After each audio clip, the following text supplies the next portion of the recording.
Hey y'all, welcome to Art of the Budget. My name is Nicole, my pronouns are she and her, and I live in the Pacific Northwest on what is the traditional territory of the Coast Salish Nations.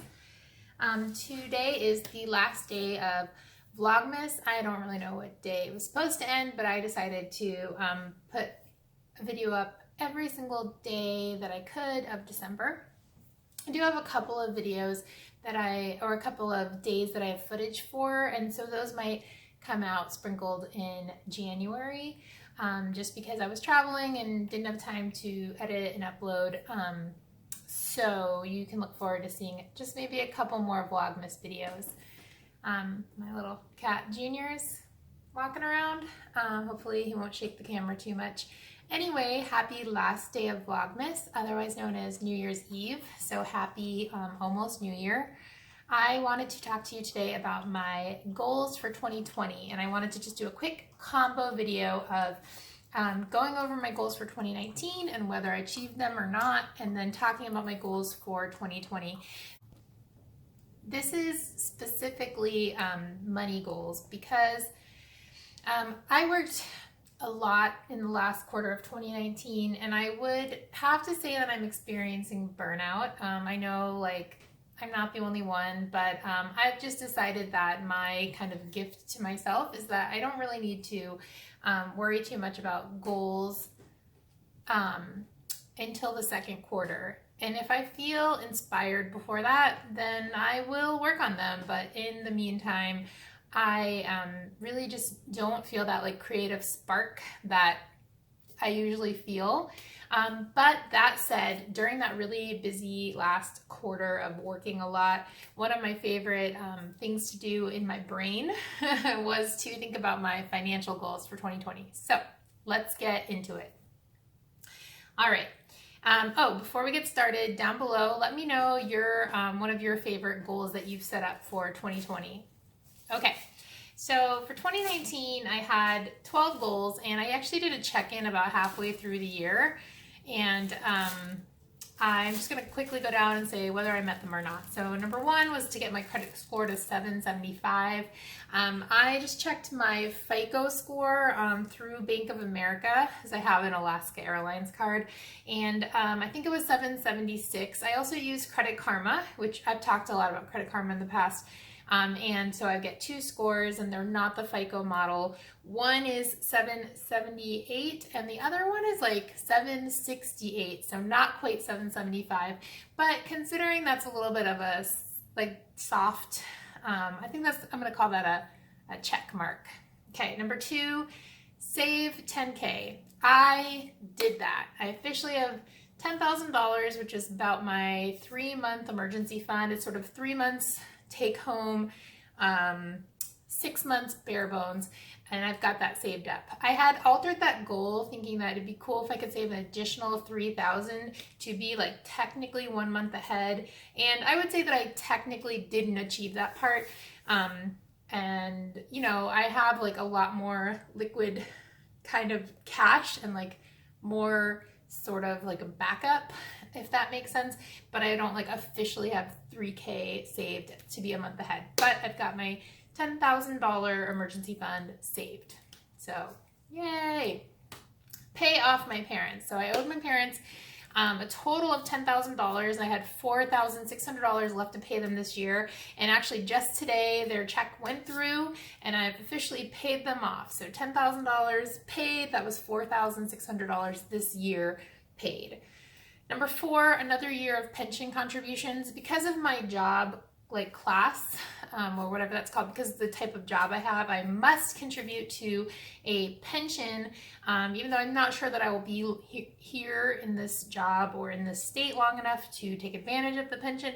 I'm contributing to it, and if I do move to a different type of job, I will potentially just roll that over, but I did contribute another year of that set amount of contribution.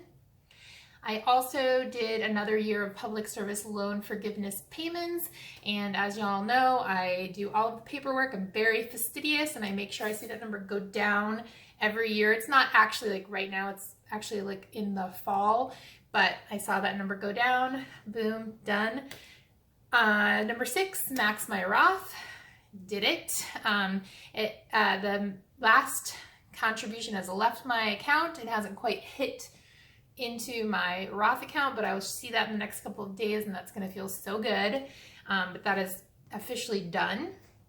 Turn credit cards for Xmas and Ensika. I did fly to Florida for Xmas this year, and it was it wasn't totally free this year, but it was very close. It was about $160 for a nonstop flight across the country. And I've got my scheme set up. I'm actually not sure if I'm going to attend my usual yearly conference this year. We'll see, but I do have those points locked and loaded. Number 8 was to get a housemate to share rent with, and I did that. It's been about a year, and things are going good. Number 9 was to fill up sinking funds. So I've always kind of tried to have sinking funds, but not been great at it, but I'm doing pretty well this year.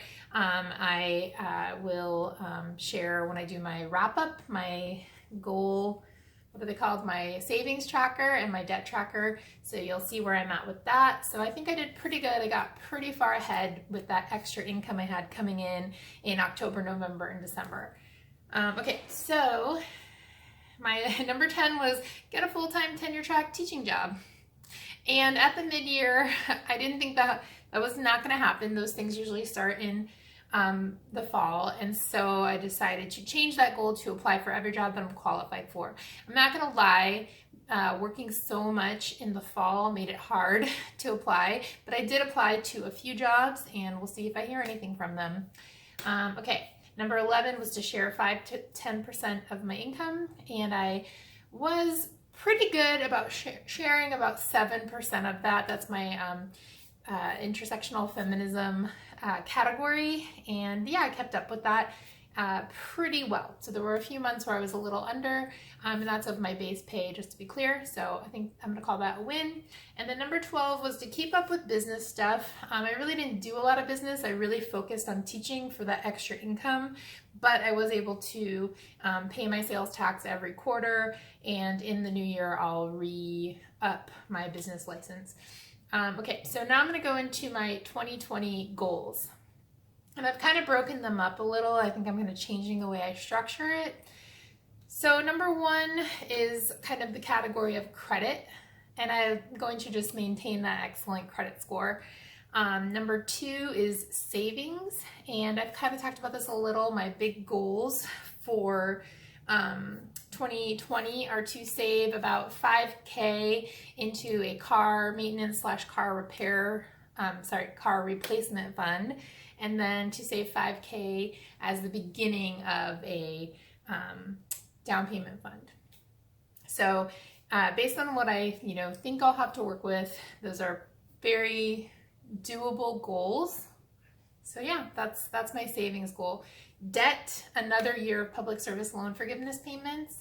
I think that will bring me to the 5-year mark, the 5 or the 6-year mark. I need to double check left.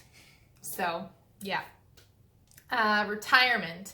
So there's a few things that go under this retirement goal. 1 is another year of pension contributions. 2, max my Roth again. And 3, contribute $1,200 to my 457B. Because yes, I've recently started sending contributions to my 457B. Of course, it's $200 a month, I think, $100 a paycheck.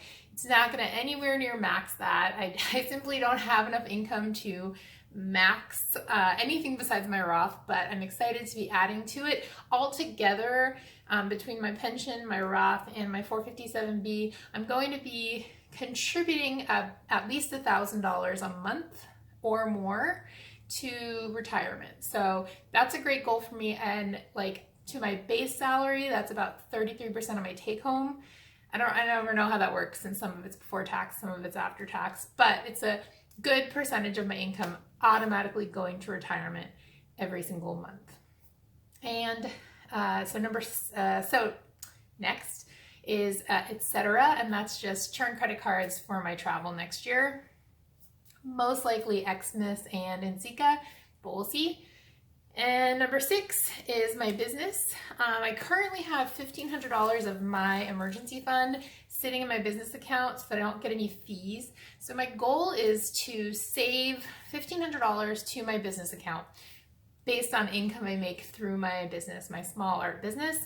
How I'm going to do that, that's something I'm going to sort of be working on later, after this quarter, or if I'm inspired before this quarter, first quarter of 2020 ends, because that's where that creative spark is it's just burnt out right now, and like I just need it to come back, and I know it will come back.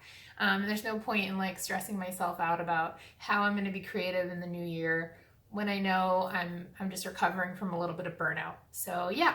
And then number 7 is the last one, and that's sharing my income. And I'd like to continue to share at least 7% of my income. So I'd like to keep that steady. And then I think that at the point where I begin to, like the next time I have a good increase in my income, I'd like to bring that up to 10%. But I think for now, 7% is really good. So let me know down below what one of your favorite goals you've set for 2020 is. Let me know what you think of my goals, any suggestions, any like cheers, let me know, and I will see you next year.